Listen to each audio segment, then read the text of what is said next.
Hi everybody, it is April and I am here today to show you how to clean your sewing machine.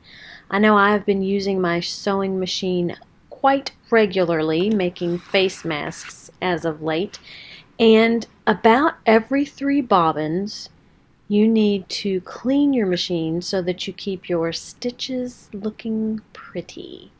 So the first thing I do is I lock my machine, and there's a little lock button that you press on the screen, and then I break out my little sewing kit, and this is oh so clean. It's got a couple brushes in it, and I found this, I believe, at Among Friends quilt shop, and I thought it would make a really good stocking stuffer. So I did my typical Christmas shopping, one for you and one for me. And it comes with 2 brushes, the one long skinny brush, and then this brush, which looks a little bit like an enlarged version of a brush that comes with your machine when you buy it, and this little microfiber cloth. It almost looks like a cloth that you would use to clean a camera lens.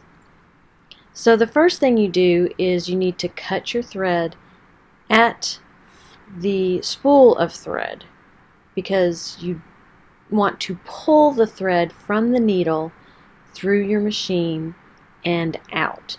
You don't ever want to pull the thread backwards up through your machine towards your spool of thread, because that can just lodge dust in that area, and you want to pull the dust out. You don't want to put the dust in.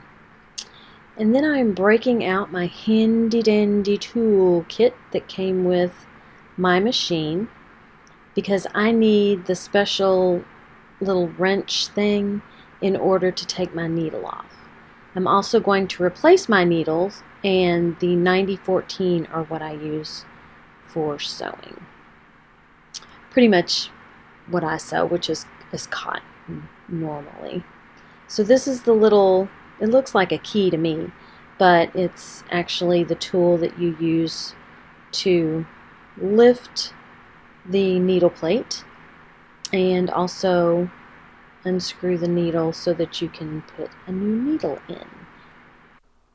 So in order to remove the needle from the machine, I put the presser foot down, and then I used the tool that was included with my machine to loosen the screw just enough so that I can use my hand to loosen it the rest of the way. And I loosen it until the needle comes out. You can put your needles in a tin or a pill bottle, and then you can dispose of them the way that they're supposed to be thrown away after you've filled up, say, your pill bottle. Then I am going to remove the bobbin plate, or I'm sorry, bobbin cover. So before I actually get started, I am going to lock my machine. So now I need to remove the needle plate, and the same tool that I use to remove my needle is the one that I use to remove my needle plate. And it would have been a lot easier had I removed my presser foot first. Not a lot easier, but somewhat easier had I removed my presser foot first. And if I had 2 hands, but I am holding the camera with my other hand. So now I'm going to remove that presser foot and get it out of the way. And you can already see dust in the machine. I have been sewing face masks like crazy, so I am going to use one of the little brushes that I showed you, not that I saw, so that you can see how I'm doing it. Now I want to remove the bobbin case. And on this machine, you have to turn the bobbin case just right. And there it is, pulled out. And this will allow me to more easily get to the rest of the machine area that I can clean. Look at all that dust. Crazy. But cotton produces a lot of dust. So I am going to go ahead and clean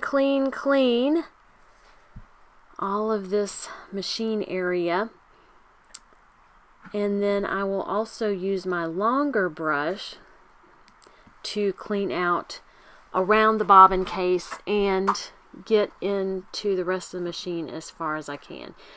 I just want to get as much dust out of that machine as possible so that nothing gets clogged up. A dirty machine can cause you to have issues, especially with your stitches, your bobbin stitches. I've sometimes just had issues with my stitches on the bobbin side, and I just give the machine a good clean, and that gets everything back on track.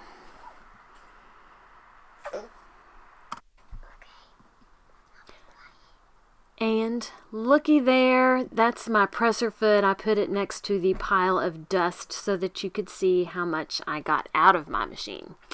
I'm going to now reassemble. I'm going to put my bobbin case back in, which is way easier than taking it out, I have found. And I kind of wiggle it around just to make sure that it is in snugly. So now I am going to clean out my feed dogs right before I put my presser plate back on. Needle plate, sorry, not presser plate, needle plate. And it is back in place. So now I need to get out my tool so that I can put my needle back on the foot. So now that I have cleaned underneath the needle plate, if you look around the presser foot, or the mechanism that holds the presser foot, there's dust there too. So I just use my little brush and clean that area as well. And get it ready for that needle to go back in. So now I am going to put the needle in. This particular machine, the flat side of the needle goes towards the back of the machine. And I'm going to put it in its little slot.